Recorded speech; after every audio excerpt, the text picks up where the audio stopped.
A course in philosophy and human values may seem paradoxical because philosophy was that discipline in our traditions, that's Western traditions, Western civilization, that began with the search for unconditioned knowledge, unconditioned by human knowledge of things that transcend this world or any other. That tradition is very much alive in philosophy today, mostly in formal logic and mathematics, where it seems in place. And professional philosophers have a name for that tradition. It's the analytic tradition in philosophy. A course in philosophy and human values has very little to gain from that tradition.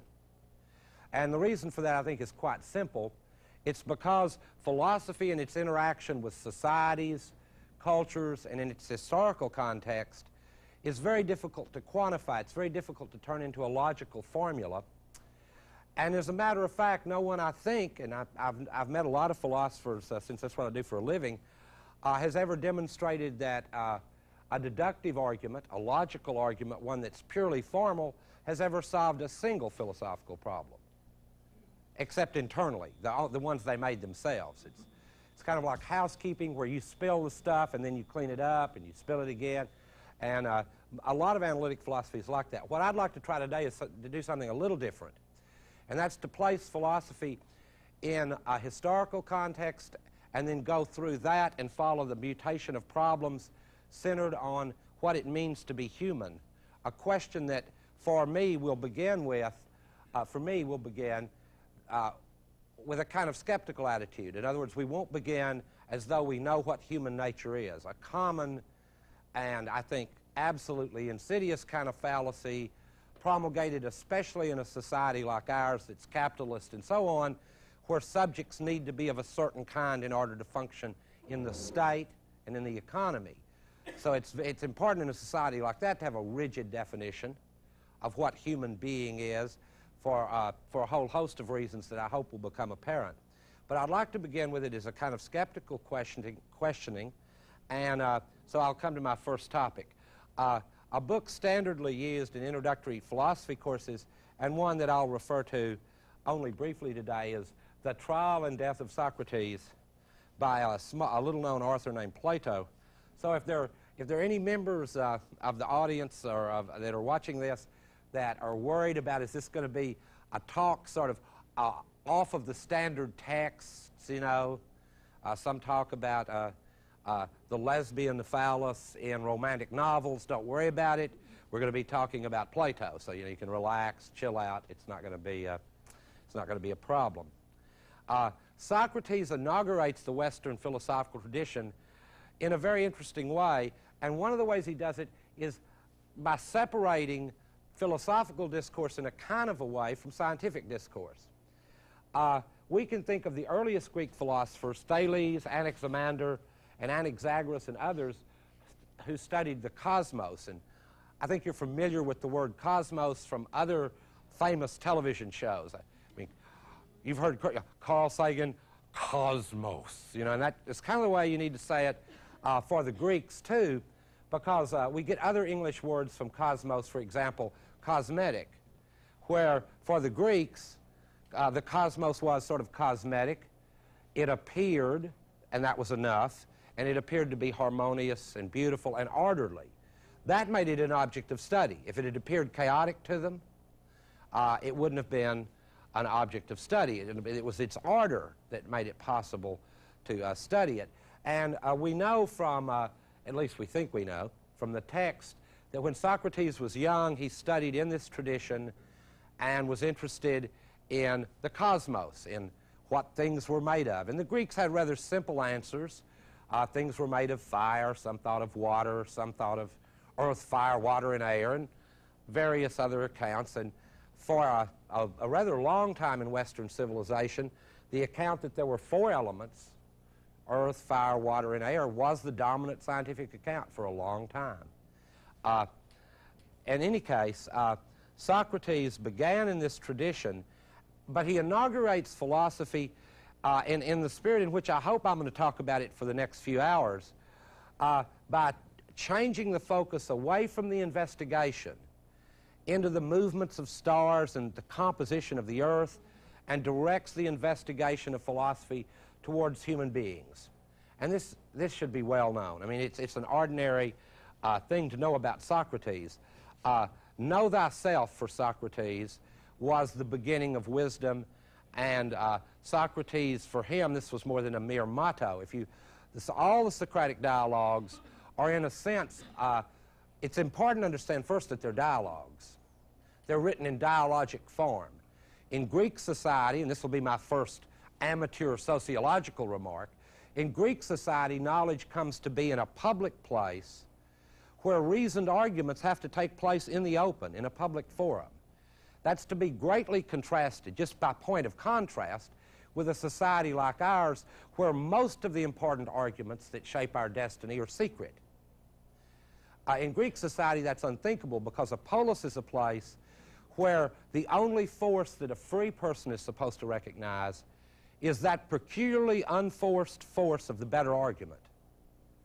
That's what differentiates you from a slave. You don't argue with slaves in Greek society. They obey, and you tell them. But when it's a discussion among free citizens, they can't recognize your force as part of the argument. It has to be that strange, unforced force that happens when someone just convinces you with an argument that you go, wow, I think that's better than my argument. I think you're right. So the dialogues are built on that form of political life, where dialogue is essential to knowledge.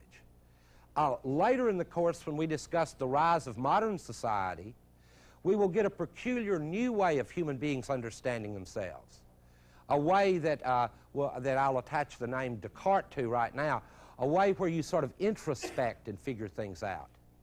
Sort of a forerunner to Shirley MacLaine, except more sophisticated. You kind of introspect and sort of talk to your own inner self. Well, for the Greeks, this was no way to achieve knowledge. It was through talking with other people, and I don't want to make this sound sort of too, I don't know, prep schooly, because if you read the dialogues, Socrates is flirting with both the men and the women that he talks to. Mostly talks to men. This is Western tradition, right? So it's very... The women are, I guess, doing the housework and showing up, you know, in the jail cell when he's about to die and stuff, and whining or whatever. However these guys wrote it, you know. That's why I'm a little dubious about some of the texts. In any case, the two important points that I hope that I've sort of moved around. One, Socrates turns the investigation of philosophy towards human concerns and away from the cosmos. And that already begins a fateful distinction that will later be discussed in, I guess the book was in the 40s or whatever, C.P. Snow's book, The Two Cultures, okay? The culture of science and the culture of the humanities.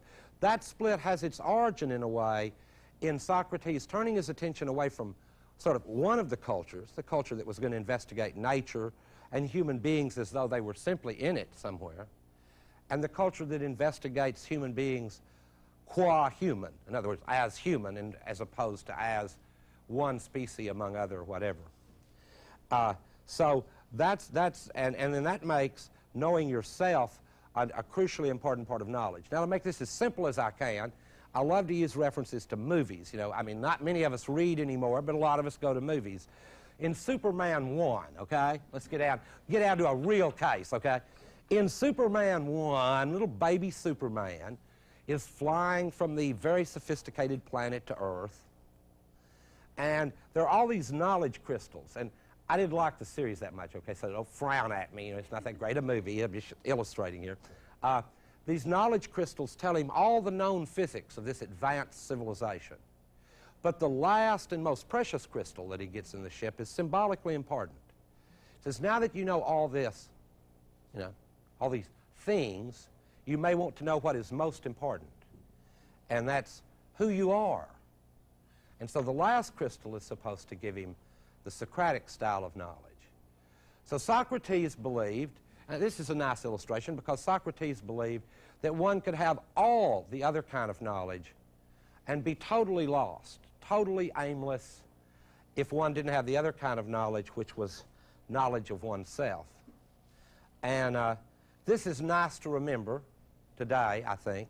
It's a cautionary tale, because we live today in a society saturated with information, just information, which I would want to radically distinguish from wisdom or knowledge, but just saturated with information. But I think in our society the Socratic question is not only difficult to answer, but even a sense for its importance is being lost. We're just saturated with information. We're told so frequently who we are, given a certain set of roles that are prearranged, pre-established, and within which in a free society one is able to vary slightly. In other words, to give you an example, we all know what a yuppie is, but we know within that category there's some variation possible. You could be sandy-haired or red-haired. You could wear black Reeboks or white ones. I mean, there's a little, but this is, I'm trying to give you a sense for the strange distance between, historical distance, between the Socratic search for wisdom and this kind of way of finding out who you are. It's very different. It's a very different thing. Okay, let's see. Should I finally throw in an argument? No, not yet. Socrates, in the dialogues, his primary antagonists are called the Sophists. And the best historical analogy for the Sophists, and I don't like to use the word the way most philosophers do, is pejorative, because the word sophist, they were simply folks who went around and they taught things. They taught how to do well in the marketplace, business school. They taught how to win your cases in the law court, law school. You know, they taught how to run the state well, public policy at Duke or wherever. So, you know, I mean, they went around and they got paid for doing this. In fact, it's interesting that at the trial of Socrates, his one defense that's really convincing that he's not a sophist is that he doesn't get paid to teach. Of course, under that rubric in our society, we're all sophists, right? Everybody in front of a podium at every university is a sophist, whether they belong to the National Association of Scholars or not. They're still getting paid, and the presumption by at least some Greeks was that if you got paid to say something, it was to be taken with a great deal of suspicion. So that was a defense of Socrates. Well, the Sophists had a general view that backed it up that I think today, again, is a view that we can understand in our own time. The sophist position is stated variously by various sophists. I'm not going to run through the various ones. In most of the dialogues, Socrates, his interlocutor will be one of them. In most of the Socratic dialogues, he'll be talking to one of these people. But Protagoras is the best known sophist, and his view has come down and has become very famous, and it is, man is the measure of all things. Now, that is an ambiguous statement. It's one that Socrates wanted to point out the ambiguity in. Man is the measure of all things can be read in a modern ear that sounds like individuals, a constructed historical category, by the way. Individuals are the locus of knowledge. And you've heard that argument, I'm sure, in regard to art, for example. Someone will say, well, you know, I don't know what art is, but I know what I like, and that's a knockdown argument in art, a lot of us think. You know, I happen to like Mel Gibson's Hamlet, you know. It's weird, I like it, but, and that's supposed to be a knockdown argument. On this argument by the Sophists, though, knowledge is impossible because each individual will have, just like a nose, an opinion and a right to it. And no one's will be more right than the other. That's one way to understand his position. Another more sophisticated way to understand Protagoras is for him to be saying something like this. Each tribe or culture's standards of knowledge will be the standards that will hold for that tribe or that culture. That's a more sophisticated version of what some philosophers like to call relativism. Now, Socrates is a very peculiar person, and I'll connect this back up with human values in a minute, because Socrates won't accept either version of the relativist argument. And in our context, one would think that would make him a dogmatist. I mean, because we're all, I think, immersed in a culture of what I might call sophomoric relativism. By that I mean we go, well, that's my opinion, damn it. You know, sort of like interviewing someone for USA Today. Well, that's what I think, damn it. You know, little nuke over Baghdad, damn it. You know, and old Henry goes, well, that's old Bill's opinion. You know, I respect that. And in a democracy, we're supposed to be democratic about knowledge, you know, right? Well, everybody's got a right to be a damn fool. And I'm not opposed to that necessarily. I just want to point out that doesn't end debate, right? I mean, you can still argue with old Henry or old Harry or old Sam, or you can tell I've been in North Carolina too long from these names. Anyway, Socrates' position was that the relativist had to be wrong, but it didn't follow from that Socrates himself had to know the absolute truth. In other words, Socrates thought that he absolutely knew there must be some truths that were absolutely important for human beings, without making the further claim that he knew what they were. See, the further claim is what I like to call the Jerry Falwell claim. I'm not a relativist. There are absolute truths, and by God I know them, where the by God is more than a mere, you know, conjoining. I mean, it's really by God I know them. Well, Socrates held a position that was neither one of these. There must be absolute truths, but I myself don't possess them. Now, that gives the explanation, and I'm sure all of you have read a Socratic dialogue at one time or another. Most people have been forced to at one time or another, right? Kind of peculiar, but most people have been forced to read one. And it's irritating to read this old man's questioning. We need to remember Socrates was very ugly, according to the bust, you know, of his face. It's kind of like me, sort of short, fat, ugly, irritating person. And as Nietzsche said, to be ugly in Greece was already an objection, you know? And, I mean, I guess that's where the modern word for Greeks comes from on university campuses, right? Because to show up ugly is already, you know, you're out. And so to be ugly in Greece was already an objection. Socrates is fat, ugly little guy. As I say, engaged in this practice of questioning. And it's irritating to read them because you go, oh, well, those questions just run in circles. Have you ever got that feeling when you read them? It's just silly. You know? That's not getting anywhere. It's a kind of an American response, you know. What's he getting at, you know? When's he going to get around to it? Well, the Socratic procedure, the dialogues, may not be to get around to anything. Just the pure charm and beauty of the talk may itself contain a glimmer of truth or transcendence. It's not necessary in all the dialogues that he get to something. I mean, the power of thought just for its own autonomy and its own beauty might be something the Greeks were interested in conversation for its own sake. We're a little too busy now for that kind of thing, but just for its own sake it might be interesting. So Socrates held this position, as I say, a middle ground position, which is that there must be absolute truths, but he didn't know them. Why that's important is that gives a reason for the dialogues.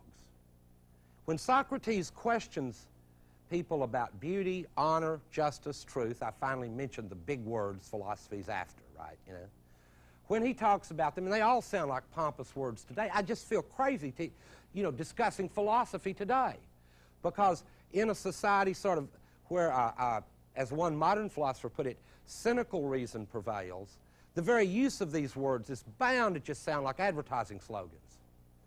That's the objective context within which people who try to teach what I teach have to fight a kind of historical battle. Because, I mean, how in the hell can I compete with, well, I'm on television right now, hello. No, how can I compete with a huge media and advertising industry that uses these same words, that used to code the most important things about human beings as the characteristics of products, which you can get in a mediated way by consuming them? See, it's just so difficult then to re-establish sort of their meaning. But for Socrates, it was crucially important to try to get at the meanings of these words: truth, beauty, goodness, courage, justice, and so on. And it was important not only for its own sake, but for what it would tell him about himself and about his fellow citizens. So it was a profoundly civic act. Thus, when Socrates was found guilty at his trial, he suggested that the state should not execute him or even send him to exile, but rather should put him up as a public figure to be supported by the state forever for the service he performed for it. Okay? Which, in a Greek trial, that was not a good counter sentence. That was liable to irritate the jury, right? You know, could really tick off the jury. It didn't seem to hurt in the Ollie North affair, but, you know, Socrates probably didn't have that good a speech coach or whatever. In any case, let me give you the argument that Socrates gives against relativism, because it's one of our little philosophical tricks we learn from him, and may itself be a piece of sophistry. But against people like Protagoras, Socrates would argue as follows, and this is probably familiar to at least some of you. He would take the proposition, the truth, for example, being one important concept, the truth is relative, about which he would ask Protagoras, is the sentence you just uttered, the truth is relative, itself a relative truth, or an absolute one? Well, if Protagoras or some other sophist responds that it's an absolute one, then there is such a thing as absolute truth, and they've discovered at least one of them, that the truth's relative. On the other hand, if the truth is relative, then if you hold Socrates' view that there is such a thing as absolute truth, you're absolutely right too. You see how the dilemma works? Either way the relativist responds, a space is opened up in which it's possible to search for truths that transcend the here and now. Because if either there's one absolute truth that there aren't any, so then you might begin to say, well, there might be others. You figured out one. Maybe I could too. On the other hand, if you respond the other way, then at least a view like Socrates is still absolutely right, because everybody's absolutely right. So of course Socrates is too. So this famous sort of self-referential problem continues this day to be a sort of thorn in the side of what I would call sophomoric relativism. It really is a problem for that position. Okay, back again now to the human meaning of the Socratic project. And now I'm going to do just a little biography, which is not really, well, biography of this kind is supposed to have a little philosophic import. Not only was Socrates ugly and sort of a pain in the behind, but the people that he questioned on the various topics, in order to find out more about himself and about his fellow citizens, were experts. And this is another point where I would like to contrast us with modern society. It's really hard to imagine a citizen publicly confronting Dan Quayle and being allowed to go on for 30 minutes on the, well, since Quayle reads the Republic, he reads Plato, so you ought to be able to do this, right? Or what is it that he tries to read Plato? That's I guess that's different. But anyway, to get a Socratic parallel, you'd need to imagine another free citizen encountering him and going, what is statesmanship? See, all the Socratic dialogues are sort of the Socratic ones. Plato writes other later dialogues. The Socratic dialogues are all of the form, what is X? Where the X in question will be one of these important words to human beings. So you go, what is statecraft or politics?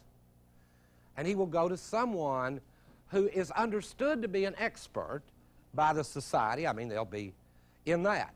If it's courage, he'll go to a general and ask, what is courage? Now, I think how Socrates got in trouble, other than being ugly and irritating, was that as he questioned these people, it became apparent that they didn't have the faintest idea of what the hell they were doing, which is a feeling I get every time I walk into a mall. I look at people, and I just would like to say, what are you doing? And, you know, after you get the word shopping, what the hell do you suppose they'd say? Well, it's Saturday, and everybody's got to be somewhere, and, you know, I mean, Socrates would like nail you and keep going with that what are you doing question, where what are you doing carried the connotations of more than just right now, but what are you doing with your life? What's it about? Does it have a theme? Is there anything important going on? Which is an even more important question today when the planet is full of more people, right, than have lived in the whole previous history of the world. We need an answer to that just to justify taking up the amount of air we do. There's so many people on the globe, we're in somebody's way right now. So it's good to have an answer to the question of what the hell are you doing? So philosophy, I'd like to start this course with the banal question that we should at least try to develop some answer in our own life to a question as simple as, what the hell am I doing? And you would be surprised. I mean, some of you go, well, I know what I'm doing. Well, Socrates' presumption was that if you thought about it long enough, you wouldn't be so sure. You wouldn't be so sure about it. In any case, I was talking about how he got in trouble, and trying to get in a little trouble too, maybe. Socrates would confront a general, a statesman, a poet, you know, great artist. What's great art? Well, we know the kind of answers you get there. Have you ever read the interviews with William Faulkner? Aren't we all glad that he wrote that he didn't know what he was doing? Because if he was doing what he said in his interviews he was doing, the books would have been just, ugh. But because he didn't know what the hell he was doing, we were lucky. The books are great. Thank God they're not as stupid as what he said about them. See? And Socrates would ask a poet, what are you doing? And the poet would just say something completely off the wall stuff, and thank goodness that they expressed themselves as poets and didn't have to explain themselves. But the Socratic drive was to get people to explain themselves. Now, a social thing that happened in Greece that was unfortunate for Socrates was that the young would gather around to listen to these conversations.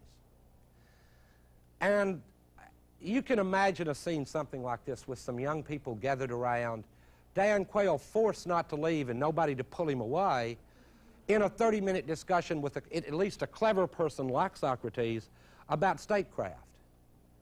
One can imagine a sort of 15 or 16-year-old today raised on Public Enemy and MTV, the kind of hilarity that might arise and the irritation that Quayle might feel trapped in such a situation. He would consider it trapped, but for the Greeks it would be of the essence of being a free person to be in a situation of dialogue like that. In any case, it's another difference. In any case, this got him in a lot of trouble and was another factor that led up to the rather dramatic title of this book, which is really a collection of the various dialogues about the trial and death of Socrates, which led up to his trial and subsequently being sentenced to death. So philosophy has, in terms of human values, I think, a rather noble beginning. It begins in a quest for meanings that transcend the here and now. These, for me, are not necessarily universal, and certainly have more to say about local conditions than universal ones. I do think we can make historical comparisons. I've been doing that pretty routinely up here. But he thought that these questions had something profoundly important to tell us about what human beings were. Now, one further point that I want to make about Socrates and about the Greek way of life as it will be presented throughout here. And this is by way of sort of distancing myself from a rather standard presentation of Socrates. We now know that what are called the Greeks, and what I've been referring to as the Greeks, we know from the scholarship of African Americans and others that this was largely, and my whole lecture has been based on this text, and I don't mind evoking these Greek values because I think they're still very important, but you should have this note of suspicion, and that's that largely it was 19th century German scholarship that, as it were, invented the Greeks for us. I mean, at one time they were just, you know, like in the 16th century, they were one among other earlier civilizations, you know. The 19th century Germans, I don't know if you know this, were extremely impressed with the Greeks. It's kind of obvious if one looks at their art or reads their literature, right? They were very impressed with the Greeks and what they found out about them. In any case, the Greeks as understood today through that tradition is the only possible topic that I can bring up here. Because in a certain sense, and this is not a relativist argument, the past is only accessible through readings and reinterpretations of the past in the absence of a time machine. I mean, I think that's at the basis of our wonderful time machine fantasy about history, is all of us would kind of like to know what it was really like. You know, what was it really like? The trouble with the past is it's kind of like the present. We don't know. We don't know what it was really like. And a further worry is that even if we had been there, the odds that people who have been socialized to speak an informational language, not to seek these things that are advertising slogans to us, it's very doubtful we'd understand what the hell was going on if we were there. Might sound as peculiar as it does to my students to be forced to read these things. And they say, what the devil is that? All this time talking about beauty or what is goodness? I mean, good grief. I would like to now make a historical point about something that philosophers today are more aware of than they used to be, and which is important. Not all kinds of inquiry can appear in just any setting. There are conditions for the possibility of certain questions being asked. And in the case of Greek society, they went along with a relatively unproblematic discourse for quite a while, especially during the very high days of their empire, when their empire was really in a secure position. In that social setting and under those social conditions, there was no Socrates and no condition for the possibility of there being one. And here's why. Because in the sort of classic Greek language, the one that comes out of the oral tradition of Homer and others, it would be insane to ask something like, what is courage? Because the response, which many of you may have had in the back of your mind as I was speaking, would be, don't you have a dictionary? In other words, we know what it means. We've got a cohesive society. We're unified. It's like about the war now. We're all together on this. We know what courage is. So there would have been no space for the Socratic inquiry. It was only after a rather unpleasant experience in a war, Greek war, someone may know about it, kind of a famous war. Good journalist back then, too. Thucydides, fairly decent journalist. Could have got a job with the Post, probably. But after a tragic experience with the war and a military dictatorship, the words that had become standard in their culture and had been used unproblematically with meanings attaching to definite positions began to be sources of irritation, and so the ground and the possibility for Socrates' inquiry was not really his individual genius, although that itself is a nice thing, and I'm not against it, but it was not possible except against a background of a society that had deeply begun to question what these words really meant.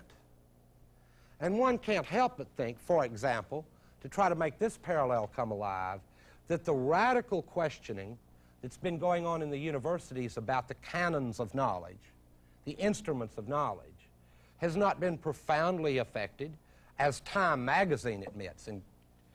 But no, it's clear that the current struggle over the canon and the meaning of these classic texts, all of which I've selected only classic texts for this course. I'm not going to read them necessarily or discuss them in necessarily a classic way. But the point of all this questioning is that after this country's experience in the 50s and the 60s of both the civil rights movement and anti-war movement, counterculture, and so on, it became again a problem to say, what does it mean to be, for example, a good woman? Well, there was something sort of in 1951 that meant that clearly is a matter of debate now. Okay? Is that clear? Is that a good example? It's pretty clear. Well, I'll pick one that's a little more controversial. What's a patriot? Became a matter of debate. In sort of 1954, it was not all that confusing. And I'm old enough to remember people not being confused by it. I think people want it to be non-confusing again, desperately. They may want it more than they want even money, which is amazing. But the point is that philosophy, philosophical inquiry of the dangerous kind, as opposed to of the analytic, boring, academic kind, philosophic inquiry of the dangerous kind catches a society at a moment when it's insecure about what the main terms that hold it together mean, like man, woman, patriot, and in particular human being. So that is the human edge of philosophy, is that you catch society at a moment of danger when a term or set of terms that are very important to the identity of a lot of people are in question. or possible. The questioning of them is at least possible. It may be that we are today, and since I'm trying to remind myself as I talk about eternal values and not being a relativist, and I do think it's important to search for values that transcend the here and now. On the other hand, in the time since Socrates, we have become more dubious about eternal ones. Me too. We're all more dubious about those. But I would like to look for values that transcend the here and now, and for obvious reasons. The obvious reason in my case being that I think the ones that prevail here and now suck. Good English word, right? So we all know what that means. By the way, it's interesting to note, sidebar here for you amateur philosophers who want to read more books of this kind, most of the texts are translated to get those kind of words out of them.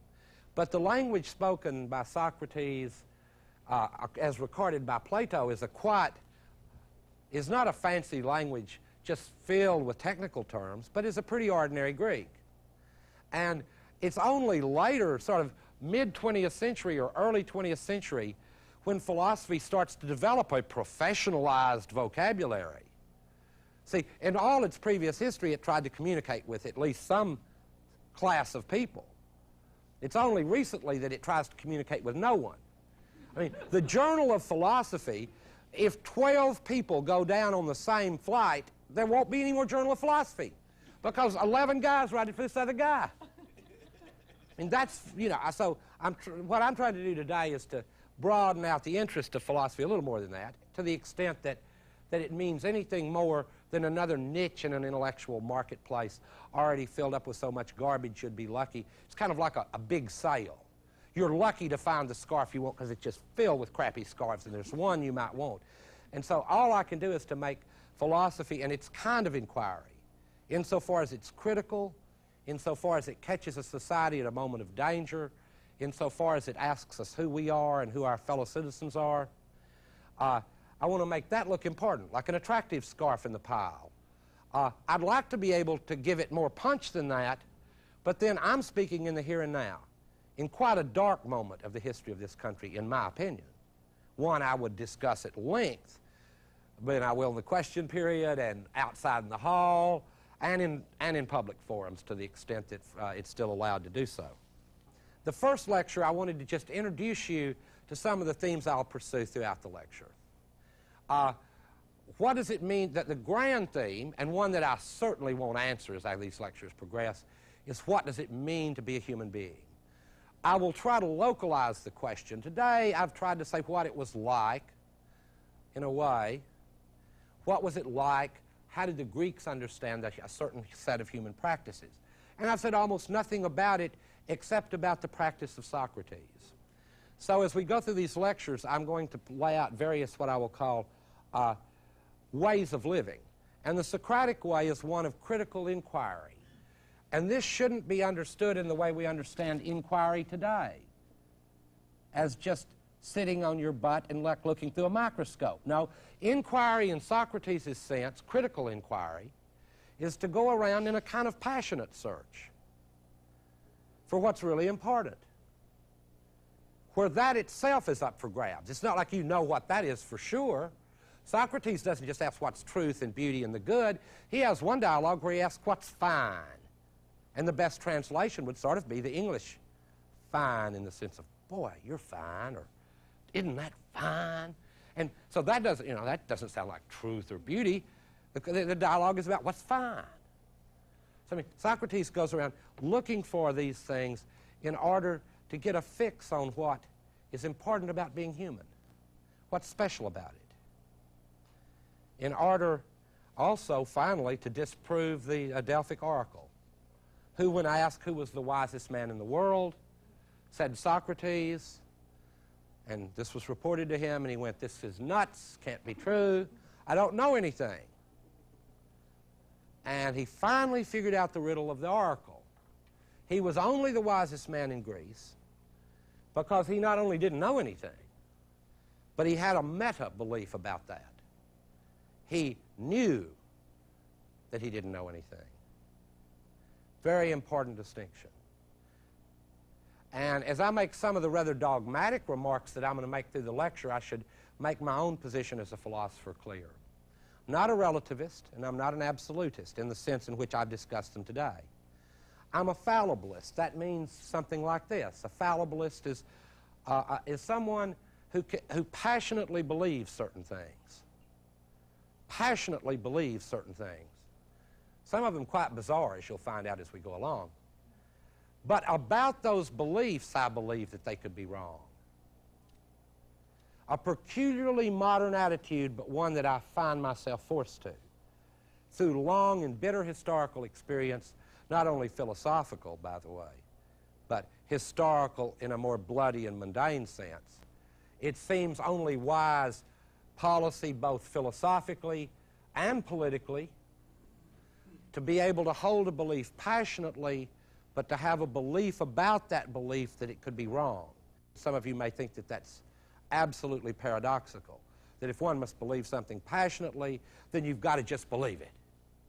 And I hope that turns out to be wrong, because it doesn't seem to make me feel any more schizophrenic than the rest of you to both know that I hold a series of beliefs quite deeply, and yet to have a belief about them at another order that they could be wrong.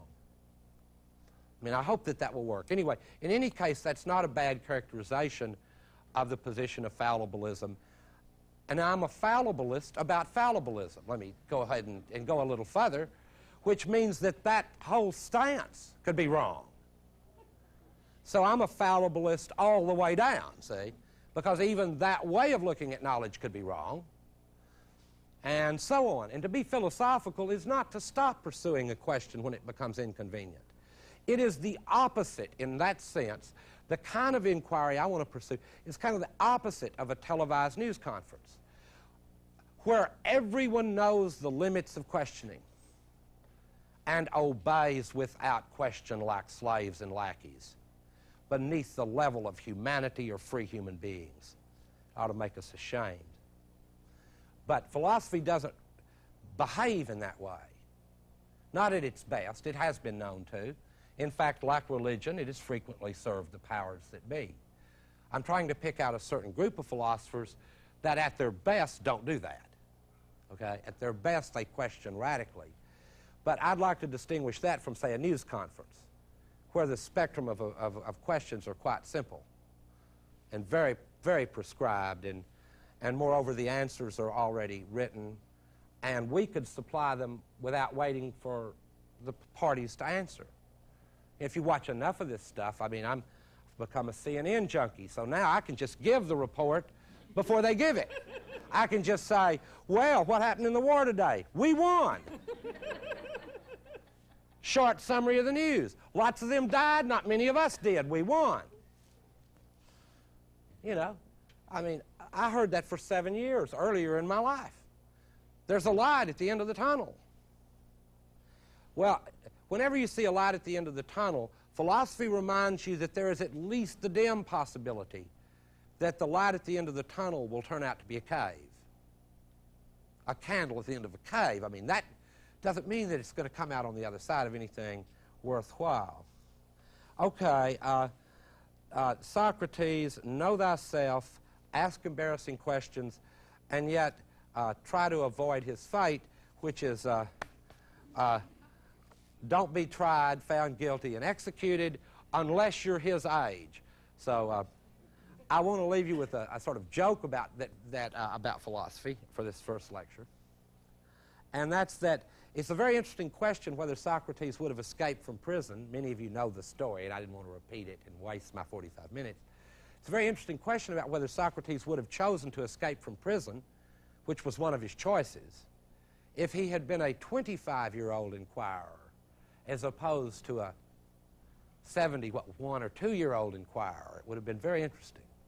I think the choice would have been quite different. He might then have considered some of his friends' plans to escape. Certainly we know that Aristotle later did. He fled Athens and said, I don't want them to sin twice against philosophy. And so that means that at some point I'll have to leave Duke so that they won't sin twice against irritating West Texans who are just interested in reading philosophy books although I wouldn't say just. And I do think that the analogy that I'd like to leave your attention on is that this kind of critical inquiry, if it can be carried out at all, can be carried out when societies are troubled. In other words, when the meanings of words become topics for debate and redefinition. And that's not a matter of just debate, because the way we describe our lives and understand them is intimately and inextricably connected to the way we live them. You describe yourself as an insurance salesman. It's okay, I'm not mad at any of you if you do that, but that's all the description that you've got that's going to structure a certain kind of life, that set of descriptions and those sets of beliefs. And I want to open up a possibility that there might be a way, even under these conditions, to expand such definitions. Maybe not eternal ones, but localizable and, to be American in the last instance, usable ones.